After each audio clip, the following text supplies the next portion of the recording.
yakho yahlukene nezizwe zonke futhi asigcini imithetho yenkosi ngalokho kufanele ukuba inkosi isiyeke. Amen. Amen. Ngicela ngifundela mama Ngubane Esther chapter 4 verse 4.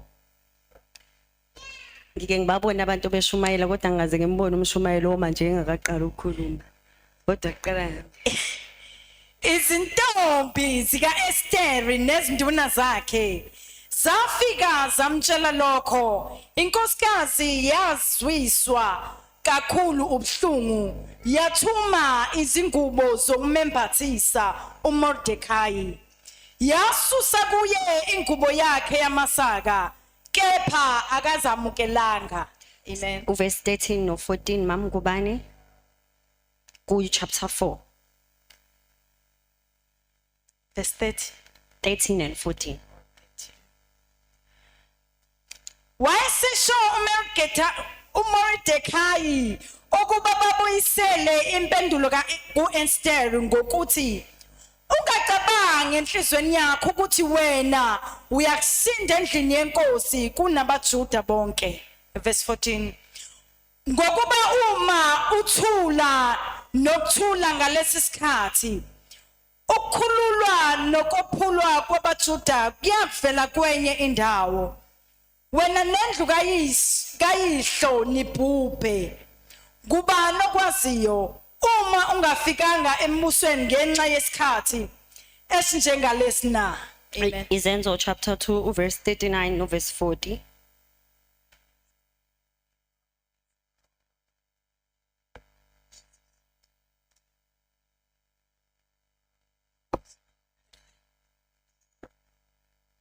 Verse 39. Ngokuba isithembiso ngesenu. Ngicela bazalwane sisho ukuthi ngesenu. Yes. Ngiqhubekela sisiwami. Ngokuba isithembiso ngesenu nesabantwana benu. Nesabantwana benu sisho futhi sithi nesabantwana benu. Esaba bonke abakude. Siphinde sisho sithi abakude. Bonke inkosi uNkulunkulu wethu eyakubabiza. Sithi bonke inkosi uNkulunkulu wethu eyakubabiza. Ngicela ungifundele sisiwami verse 40. Verse 40. Wafakaza nangamanye amazwe amaningi wabayala wathi sisindiseni kulesi sizukulwane esiphambeneyo. Wafakaza ngamanye amazwi amaningi wabayala wathi zisindiseni kulesi sizukulwane esiphambeneyo. Inkosi ayibusise ukufunda kwezwi layo. Amen. Njalo bazalwane uNkulunkulu uma ezohambela isizukulwane uNkulunkulu ukhuluma nomuntu. Kukancane eBhayibhelini bazalwane uma uNkulunkulu efuna ukuhambela isizukulwane eye kubantu abaningi, kodwa sithola ikhawe eziningi eBhayibhelini uNkulunkulu uma ezosindisa imphefumulo ubhekana nomuntu afike ekhulume naye iinstruction. Uma uNkulunkulu eqeda ukukhuluma nomuntu iinstruction ubese eqeda lapho echeck iresponse yomuntu ukuthi njengoba mina uNkulunkulu sengiyikhulumile iinstruction lona engikhulume kuye iinstruction iresponse yakhe izothini. uNkulunkulu ekhuluma bazalwane eBhayibhelini baningi. Uma singaqala sikhothe uAbraham uNkulunkulu wakhuluma naye wamtshela isithembiso sokuthi wena inzalo yakho iyakubaningi, izokuba ngangehlabathi zolwandle enye ibe ngangeinkanyezi. Siyathola bazalwane ukuthi kwaba nesikhathi lapho khona uAbraham bahluleka ubekezela nomkakhe baze badecide ukuthi uAbraham engene esigqilakazini. Kwazakala enye yamadodana uNkulunkulu ayengakhulumanga ngayo. Uma sifunda bazalwane iBhayibheli sithola uNkulunkulu ukhuluma noNowa uthi Nowa ngicela ngithathele nayo instruction yokwakha umkhumbi. Uthemba umkhumbi wathi ngena nawo emkhumbini nesizukulwane sakho ngoba ufumanisekile uqotho. Sithola bazalwane eBhayibhelini uma siqhubeka abaningi kodwa sithola intombazane yakaJuda ogama layo uMaria ibingelelwa ingelosi uthi uNkulunkulu ekhuluma ngengelosi uthi wena uphilise esifazaneni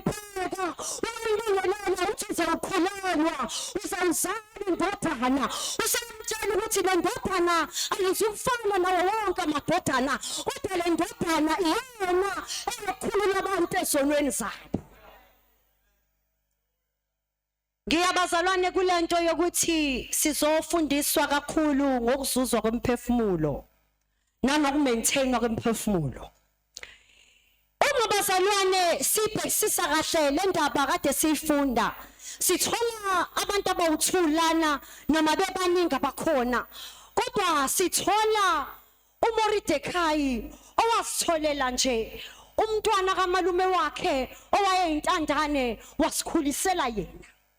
Uma eqeda ukuzikhulisela yena, lithi iBhayibheli kwakuba nesikhathi lapho khona inkosi uAhasuveroshi yayikade ifuna iyenze idili, ifuna umkayo ukuthi ezomodela phambi kwedili.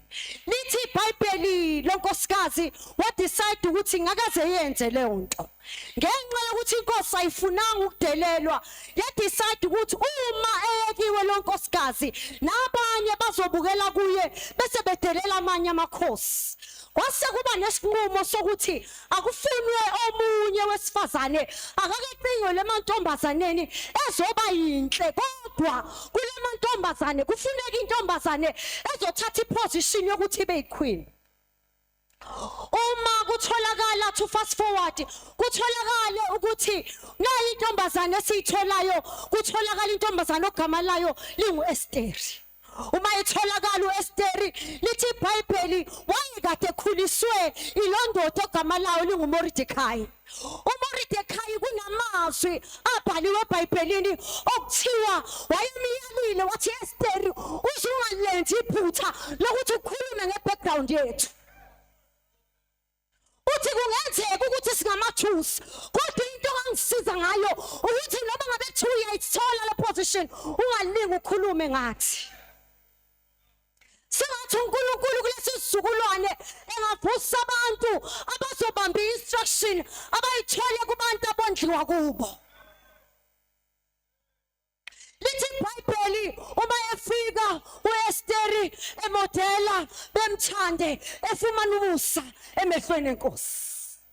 Inkosi decide ukuthi naku uma iqeda inkosi ukudecide, lisitshela iBhayibheli futhi limphinde lithi uEsteri wenza isinqumo sokuthi engakhulumi ngamaJusi.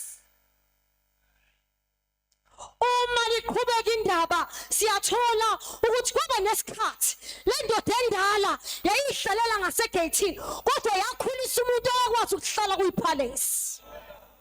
Uma esehleli kuyipalace wangayilahla instruction yokuthi ekhulume ngabantu bakubo.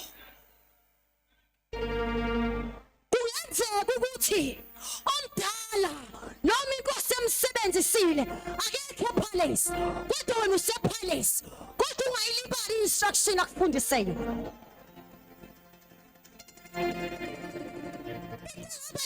Kulesi sizukulwane ukuthi sibe ama-young ministers aflathele instruction, bese kuba nama-old ministers angayikhiphi instruction.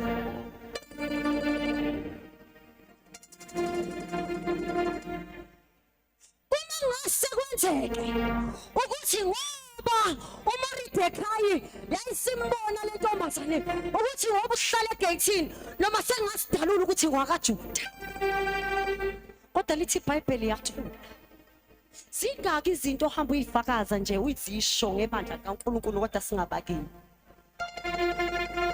Lithi iBhayibheli uma siqhubeka uthehlela uMoridekayi egeyithini wezwa ukuthi bakhela inkosi uZungu. Uma esezwile ukuthi bakhela inkosi uZungu, le ndaba wayidlulisa kuyiqueen.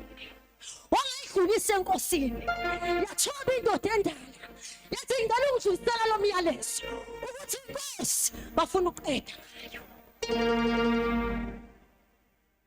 uEsteri yathathwa yafika leyo ndaba enkosini, yalotshwa yabhala phansi, kwenziwa amarekhodi. Ngoba izinto ezulwini ezinamandla ziyarekhodwa, sibhalela izizukulwane ezayo. Lithi iBhayibheli uma sefikile leyo nto enkosini, baphanyekwa laba babili, kade benza uzungu ngenkosi yabekwa leyo uNkulunkulu sabathela yazi ukuthi mhlawumbe omunye ubaba engasho ukuthi ngifuna ukuyela ngqo enkosini ukuze ngizothola i-credit namhlanje usabambe lento ukuthi indodakazi ngayitshela ukuthi ingavezi ukuthi singaba kaJuda uma iqhubeka indaba waba nesikhathi lapho uHama wadecide kade sifunda lithi iBhayibheli wathi kunesizwe singafani wathi lapha ngisho indlela yabo ngisho imithetho yabo ayifani wasehambe enkosini wathi manje basiqede ngalesi sizwe inkosi engazini kwabo wathi akwenziwe njengokufisa kwakho uthe mase kwenzekile kanjalo wayisa uMordecai leyo ndaba wadabula ingubo zakhe walala emlotheni wamemezela ukusila ukudla uthe mayithumela wathi niyisele le message ku-Esther Queen imtshelele yena ukuthi nangu uHamani athi sizwe sethu sizophela uma ifika i-instruction ku-Esther lithi iBhayibheli wadabuka wathi nimthumeleleni angazi noma mhlawumbe wayesethi ngawusebudala uMordecai akemnika umuntu ozongiphatha imtshela avuke lapho ngikhuluma ukuthi imtshela avuke kulowo mlotha Nkosi yami ngeke yenze wayithatha kancane zingakanani izinto bazalwane icommand ekhishwe isitha ama-instruction akhishwe isitha wathi noma sekureport abadala besitshela ukuthi hayibo noma ngabe ungahlala epalace noma ngabe inkosi ingavulela umnyango noma ngabe yini inkosi ekunikeza yona kodwa khona letho isitha lithi iBhayibheli esentholile babethi bambuyisela lo baba ireport wathi ninganginiki lezi ngubo wayirefuse uma serefusile wathi ngitsheleleni yena again ukuthi uma decide wenze lutho singasizakala lesi sizwe kodwa uziwazi ukuthi wena nesizwe sakini sakaJuda niyakusinda nomndeni wakho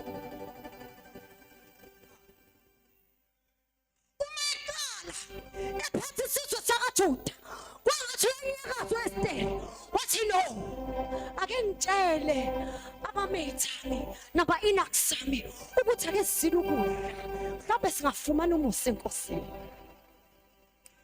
umoya ongcwele ukhuluma nami ngezwi eliphezulu wathi noZipho ingakanani idamage khona mangakanani ama-instructions amanye ama-instruction ake ngisho ukuthi avele kubani kodwa vele trend emhlabeni wonke uthola ukuthi ibandla liyadiscussa ngawo kodwa akekho omemezelayo ukuthi ake sinyukele enkosini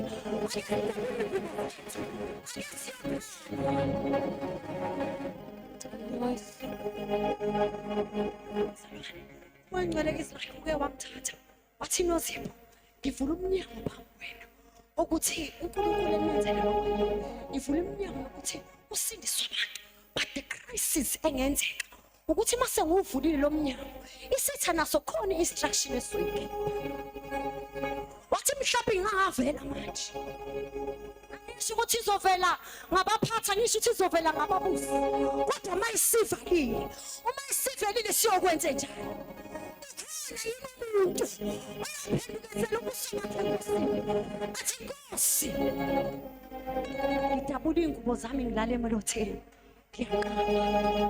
esolweni ngakafika kuma-title esolweni ngakafika kuma-ministries ukhuluma nomuntu instruction thiwa thatha nayo i-instruction uma futhi ubambezela kujikwe kufuna omunye kumuntu engasoba inhliziyo yami yabuhlungu wathi uNkulunkulu akanqeni ubisikulwane bengamlalela abantu uNkulunkulu akanqeni ukulinda kuze kuzale omunye umuntu ozokwenza lento efuna umasifazela lokho siyakhumbula emhleni ka-Eli ukuthi izwi loNkulunkulu limvela kancane kwaba nesimo sikupushele to the plan of God kwaba nesimo omunye umama to fast forward wathandaza wathola umntwana bamnikela enkosini waba umprofethi ongahlamba lasanga izwi uNkulunkulu bazalwane kusengathi engalisiza leli bandla namhlanje ukuthi abadala bengabasaba abantwana babo ngoba sebehlala emapalace, bese kuthi abantwana ngoba sebehlala emapalace bengabakhohlwa abadala babo, bengasho ukuthi sabo lesiya. Khona into enamandla eyashunelwa omunye umama ngilalele ethi ngendlela ivangeli elistrong ngakhona kwathi ngekhathi ze-apartheid omunye wabagcotshwa kaNkulunkulu wathi uyongena ezokudunyiswa kamnandi endlini yabamhlophe. Uma uthi uyongena phakathi wangikhiphela ngaphandle ngoba kwakuyisikhathi se-apartheid. Lithi iBhayibheli waqhubeka wayizwa indumiso wathandaza ephandle, kwathi kwabonakalisa ingozile ngaphandle, baphuma bona ngaphakathi bayombuka. Bathi thina labo kuneqiniso ukuthi salimala ngo-1994 ungakashayi sihlukanisiwe, kodwa kusenjalo bandla kaNkulunkulu. Lento yokuthi bantu abamhlophe sishaye uvalo akusiyo. Usuke ubanjwe umoya wesigodi. Lithi iBhayibheli lento ingeyenu. Ubefunda in English, it is for you, for your children, for those who are far, and for those that the Lord will call. Uthi baqhubeka uthi sisindiseni kulesi sizukulwane esiphambili. Ubufakazi uJesu.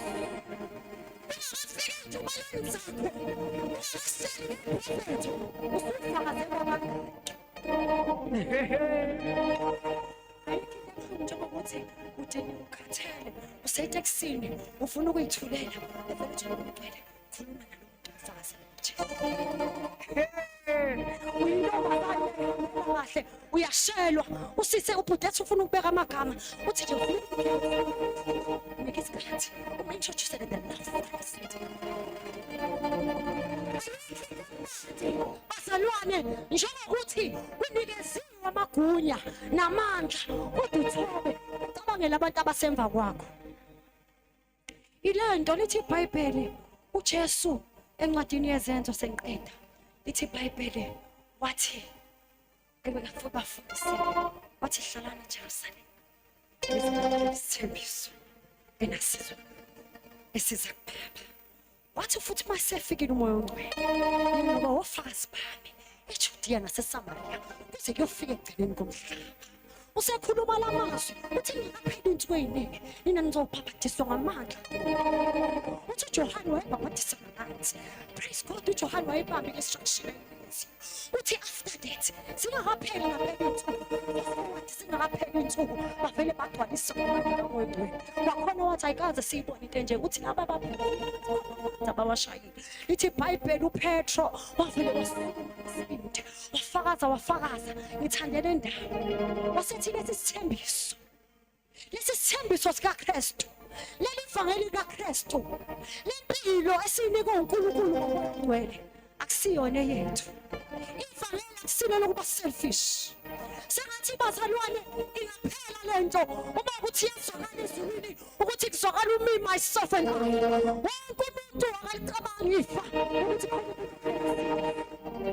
uma ivangeli lamukelwe njengefa, uma ivangeli lihlonishile, uma ivangeli lingashiwo ukuthi awungeke sithole imali asiyibona into esiyibona enyameni, uma ivangeli lizowamukelwa kahle uKristu uyajabula nesithembiso siyadlulela kwabeza ngokufa. Iphutha lingenzeka bazalwane ukuthi lokuphuma instruction esithile ukucabanga kahle ukuthi yiphi into wakwazwa ethinta isizwe sakho, ethinta abazalwane ubone ukuthi abazalwane bazofa yiphi wakwayizwa imali Nkosi. Bayeka abangani basuqedile ukuyizwa usuthandile ingubo zakho obani ke waya kubo wathi lihlangane senze imvubezane sizile ukudla because this is a distraction ezisithile.